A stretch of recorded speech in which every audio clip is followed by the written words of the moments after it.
Hamstermind is a tile-based puzzle game from French studio Righteous Tree, their first ever non-mobile game release. In it, you play as Hamster Jones as he and his team of plucky animal sidekicks set out to explore an ancient pyramid at the behest of a pharaoh-looking cat creature to uncover the secrets within in a battle of methodical, slow-paced wit. Within the pyramid, there are 3 types of puzzles. The primary one focuses on sliding and rotating tiles around a small grid, which facilitates your moving objects, unblocking paths, and collecting glowing orbs. These puzzles are the ones you'll need to complete most frequently in order to progress, though your route through the pyramid isn't so linear as to just be these stages one after another. That's where the other 2 types come in, and they're both quite different. The first involves moving blocks around a cage structure by rotating it while gravity does the rest. The second features a beetle that automatically moves forward across a spiderweb, and you need to change its direction in the right places at the right times to light up all of its targets in one go. Beating the latter unlocks different or alternate routes through the pyramid, and they're occasionally necessary for progression. Beating the former nets you a golden beetle, which you collect in order to unlock different outfits, and there's some pretty cute options. Like,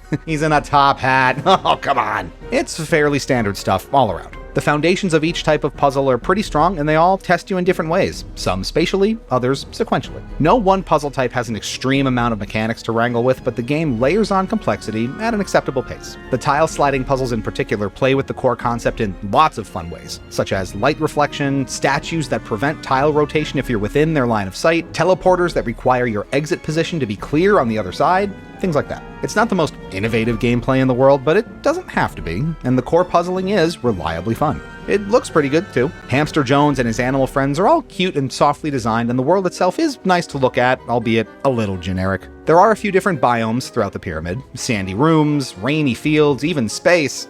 And I mean, sure, why not throw the top hat wearing puzzle solving hamster into space? There's not much by way of story, cutscenes, or overt production value beyond the opening cinematic, which we should point out is entirely in French, with no alternate language options even if the game is set to English, though it is at least subtitled. Is this how international players feel when the game's dialogue is only in English? The soundtrack is pleasant enough and complements the rest of the presentation nicely, but again, it's a bit generic, and tracks do get repetitive when the puzzles ramp up and get challenging. The flute from the beetle traversal bits might be drilled into our brains forever. Speaking of puzzles ramping up, the difficulty is worth talking about for a bit because this is a real deal head-scratcher of a game. While the difficulty ramps up reasonably, it also ramps up quickly, and on the whole, it's pretty demanding of its players. There are multiple difficulty ratings in its stages, but even those the game grades as average or moderately challenging can stop you in your tracks for a long time. It's always tough to gauge difficulty in a puzzle game. What may come naturally to some people will completely stump others, but it's fair to say that the main game's puzzles get substantially challenging and the optional puzzles are harder still. As such, puzzle purists who want that sense of challenge will have quite a bit to enjoy, and those aha moments of finally figuring something tricky out arrive in spades. That said, those who are lured in by its cutesy nature expecting something more accommodating will not get that here, and those aha moments will be, it's finally over moments to some people. Many puzzle games function in this exact way though, so maybe that's not a unique note. Some titles offer hint or guide systems that help struggling players along, but not Hamstermind, and it takes pride in that fact, actually. It even goes so far as to warn and taunt you about its difficulty and lack of hints on the loading screens, though this is only mostly true. While most stages offer no help whatsoever, the beetle traversal puzzles do offer a single hint of where to start, though its usefulness is often questionable.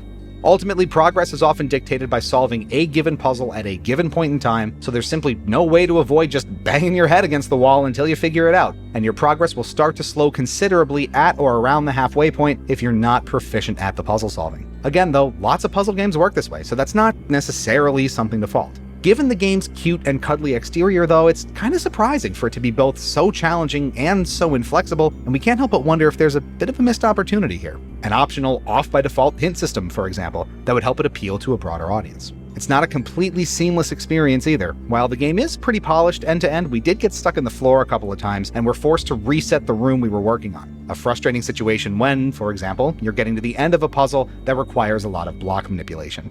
On the whole, though, the game is pretty enjoyable. While it will be a better time if you're more attuned to its unique style of puzzle solving, it's fun and cute enough to hold the interest of those who aren't, at least for a while.